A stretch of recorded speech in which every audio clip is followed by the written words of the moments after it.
La partecipazione è fondamentale e noi, anziché criticare alcuni modelli, cominciare da quello tedesco, dovremmo imparare a copiare. Ripensarci guardando gli altri che stanno uscendo da questa crisi e copiare scelte magari fino a qualche anno fa impensabili, oggi invece vincenti per far ripartire la locomotiva del Nord-Est.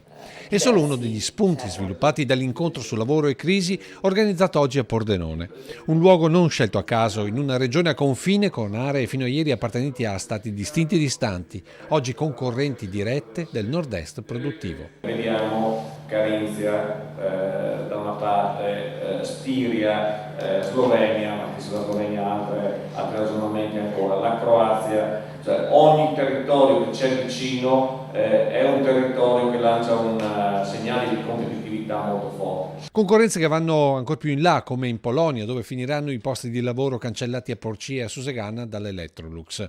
E proprio da questo punto morto inferiore, hanno sottolineato tutti gli interventi, si deve ripartire con un primo chiaro obiettivo. Rendere partecipi gli operai, gli impiegati, i dirigenti e quanti altri hanno posizioni e ruolo di responsabilità nell'ambito delle aziende, in maniera che questi si sentano coinvolti e nel coinvolgimento trovino anche non solo soddisfazione dal punto di vista economico, ma soddisfazione anche dal punto di vista morale. Nord-Est che con le fiere continuano ad avere credibilità produttiva in tutto il mondo, forse l'ultima carta importante da giocarsi per il futuro dei nostri territori. Abbiamo appena finito una fiera, la più internazionale nostra, la SICAM, ha avuto 20.000 visitatori, l'80% erano stranieri.